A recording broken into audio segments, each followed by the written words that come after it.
Eh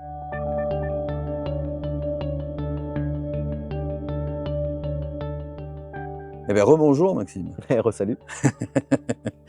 Bon, il y a un élément absolument essentiel de cette semaine sur lequel parfois nos étudiants butent, Ouais. c'est le pitch. C'est-à-dire le moment où ils vont devoir nous restituer en jury, finalement, de manière synthétique et efficace, ce qu'ils auront produit au long de la semaine. Ouais. Quel conseil tu leur donnes? Alors déjà, le premier conseil, c'est de surtout bien dissocier le dossier écrit de la présentation orale. C'est 2 exercices profondément différents Ouais. et donc on ne fait pas à l'oral ce qu'on a produit à l'écrit. Ça, c'est le premier carton jaune. On le voit chaque année, des étudiants qui ont un petit peu, perdu du temps ici ou là et qui ont pris des morceaux de leur dossier écrit pour le mettre à l'oral. Ça, surtout pas. Je dirais qu'ensuite, un bon pitch, il s'organise autour de alors déjà, c'est un bon timing, OK? 10 à 20 minutes. C'est largement suffisant pour expliquer son projet, le vendre, convaincre et puis après rentrer dans l'échange avec le jury. Et puis ensuite, je dirais qu'il s'organise autour de 2 principes fondamentaux. C'est la capacité à convaincre par, la posture et par le fond. C'est le fond et la forme, en fait. Voilà. Ouais, et alors justement sur cette forme, très souvent les étudiants, les apprenants d'une manière générale ou même les Mmh. débutants, hein, ont tendance à en faire peut-être un peu trop. Ouais. Comment tu arriverais à les recanaliser pour qu'ils soient très efficaces et très séduisants justement? Ouais. Alors, moi, j'aime bien organiser mes pitchs sur une dizaine de slides maximum, OK? Des slides absolument visuels, dans lesquels ils vont pouvoir raconter une histoire autour de leur produit et prouver que ce qu'ils racontent, c'est vrai. On parlait tout à l'heure de pragmatisme, c'est là qu'il faut le montrer. On est capable de vendre son projet parce qu'on y croit Mmh. et donner des éléments rationnels, de preuve que tout ce qu'on a imaginé derrière, va fonctionner parce qu'on l'a calculé, parce qu'on a des chiffres clés, parce qu'on a des éléments rationnels, bref. Donc dans l'ordre des slides, parce que ça c'est important, moi j'aime bien commencer par justement le fameux besoin, on en parlait en marketing. Le point de départ, c'est l'identification du besoin. C'est souvent un chiffre clé, un élément majeur de marché qui démontre qu'il y a une opportunité, on va peut-être pouvoir inscrire. Donc c'est ancrer ce chiffre fort dans la tête du jury en leur disant: «Regardez, je vais vous parler d'un truc, il y a un vrai marché». Je dirais que la deuxième slide importante, c'est d'expliquer que, à l'intérieur de cette opportunité, on a une solution, on a une vision, sans encore parler du produit en détail, qu'on a une manière d'aborder le marché qui peut être innovante ou maligne, en tout cas, à nouveau pour convaincre. Troisième élément, l'équipe. Être Mmh. capable de valoriser son équipe, c'est la base. Sur des projets, pas très innovants ou sur des marchés concurrentiels, qu'est-ce qui fait que le banquier, il va prêter de l'argent? Il prête de l'argent à une équipe, qui a des compétences, une équipe qui est complémentaire. Ça m'amène d'ailleurs à structuration de l'équipe des étudiants. Le copinage pour le copinage parce qu'on aime bien un tel pour travailler, non. Essayez derrière votre projet de construire une équipe qui fait du sens, qui a envie et qui va pouvoir mettre en valeur le produit. Et ça, à l'intérieur de la slide, on doit le ressentir. On doit ressentir qu'on a une équipe complémentaire, on doit ressentir qu'on a un capitaine à bord, qu'on a un chef ou une chef évidemment, et qu'on a une équipe autour d'elle qui va, à des postes bien précis, pouvoir apporter son savoir et apporter de la complémentarité. Pour moi, c'est essentiel. C'est Une bonne équipe, absolument essentiel. c'est absolument essentiel. On prête, on en reparlera tout à l'heure, mais effectivement, on prête essentiellement à une équipe. Alors Mmh. justement, cette équipe, Ouais. est-ce que tous les étudiants présents sur le projet doivent en faire partie obligatoirement? De l'équipe? Oui, Alors, de l'équipe opérationnelle, j'entends. non, pas forcément. On pourrait envisager que certains prennent la posture de l'investisseur ou du partenaire, enfin pourquoi pas, mais idéalement, là, vu qu'on est sur des petits groupes de 3 en général, on est plutôt effectivement sur 3 acteurs opérationnels à l'intérieur de la boîte qui vont vraiment lui apporter quelque chose, quoi. Alors, je vais te poser une question qui va peut-être perturber nos auditeurs d'une manière Ouais. générale, mais doit-on dire toute la vérité lorsqu'on fait un pitch qui doit convaincre potentiellement des investisseurs? Non, on dit pas toute la vérité, puis d'autant que là, on est, face à des étudiants, leur parcours professionnel est un peu limité, donc on leur demande de prendre la posture de l'entrepreneur. Surtout pas la posture de l'étudiant qui, ne sait pas, Ouais. et qui a un doute. Donc au contraire, bien sûr qu'on peut avoir on peut habiller un petit peu la réalité et en tout cas, surtout pas prendre la posture de l'étudiant qui sait pas. Ce sont des entrepreneurs qui viennent présenter à un jury d'entrepreneurs, un projet d'entreprise pour obtenir des fonds. Évidemment que la posture à ce moment-là, elle est essentielle. Et puis, ici ou là, il y a ce qu'on peut appeler des mensonges par omission. On n'est pas obligé de tout raconter. Ce qui compte, c'est la cohésion, le leadership et cette capacité à convaincre. Donc, on est tous d'accord pour dire qu'on jugera de la capacité à convaincre et pas de la vérification de la véracité de tout ce qui sera dit sur les compétences des uns et des autres. Évidemment que non. Évidemment que non, on n'en est pas capable, ça ne nous intéresse pas. Par contre, on a juste envie d'y croire. Voilà. Si on nous présente un super financier dans l'équipe, et que c'est pas lui qui nous présente la slide sur la partie financière ou que quand on lui pose 2 questions, il sait pas répondre, forcément tout s'écroule. Voilà. Mais par contre, on a le droit de nous raconter qu'il a précédemment été DAF ou d'une autre start-up dans le même secteur d'activité, que c'est pour ça qu'on a voulu qu'il travaille avec nous parce qu'il est super fort. Par contre, il faut qu'il soit au rendez-vous.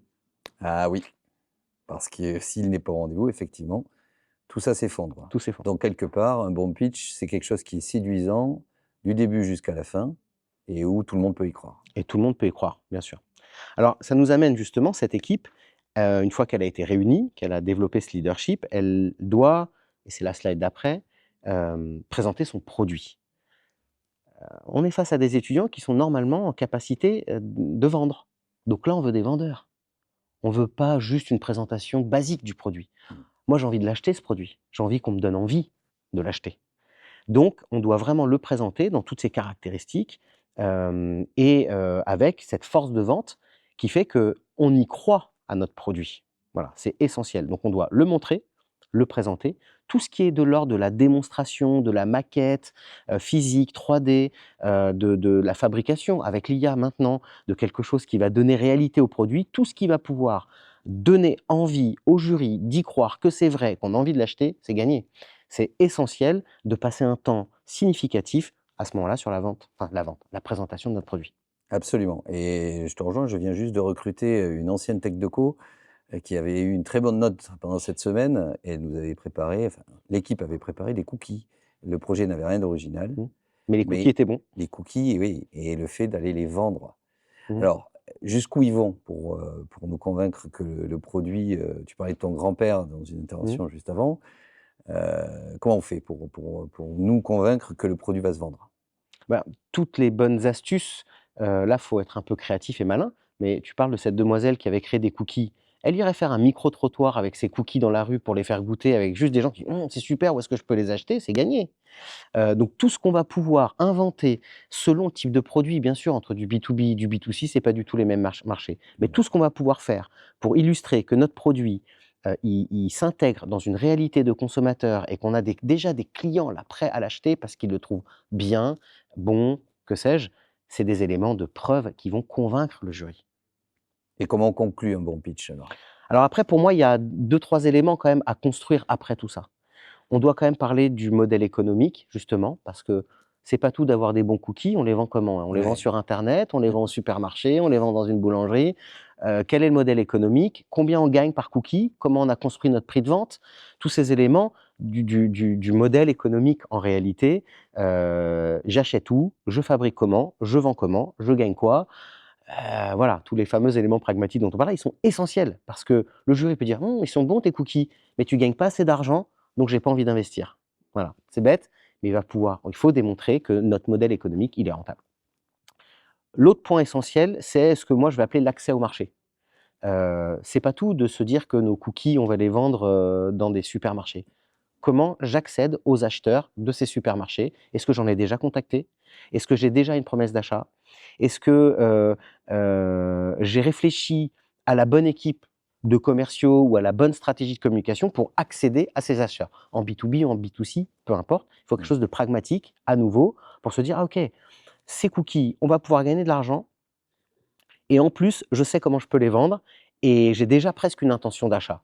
Merveilleux, go, on a envie d'y croire». Et puis après, on illustre tout ça dans une slide financière.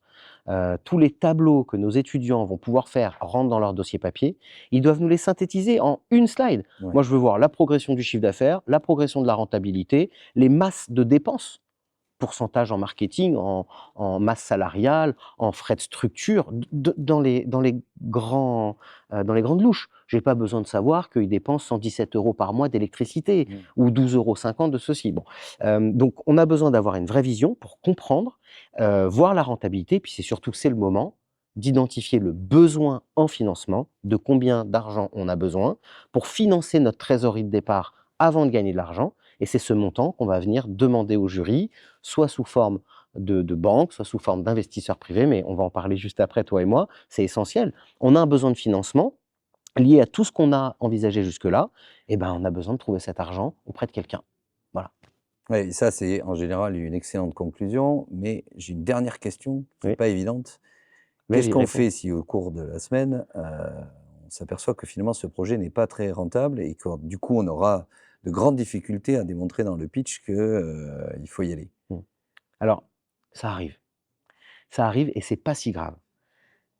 Je crois qu'on va tous préférer des étudiants qui ont ce pragmatisme d'avoir tout bien fait et de se rendre compte à la fin que leur marge est trop réduite, que, ils vont avoir du mal à se lancer sur ce truc parce qu'ils ont besoin d'un financement, tellement dingue qu'ils ne trouveront pas l'argent sur le marché. On préfère des étudiants qui prennent cette posture de dire: «Voilà, nous on a créé notre produit, on a tout fait pour le lancer. Aujourd'hui, on pense que, on va pas pouvoir le lancer pour telle et telle bonne raison». Voilà. C'est OK, ça arrive, ils ne seront pas sanctionnés. Ce qui nous intéresse, c'est la démarche et la capacité de prendre la décision. J'appuie sur le bouton on parce que mon produit il est top, j'ai besoin de financement, ou j'appuie sur le bouton off en disant: «Écoutez, on a fait le job et on se rend compte qu'on ne peut pas vous embarquer, vous, investisseurs banquiers, là-dedans parce qu'on va tous perdre des sous». Et on valorisera cette lucidité incroyable Bien sûr. qui, quand on a 20 ans, est pas toujours évidente à avoir. Il y a déjà des entrepreneurs qui ont du mal à l'avoir à 40, alors si à 20 ils l'ont, c'est top. Fabuleux. Mmh. Merci. Merci à toi.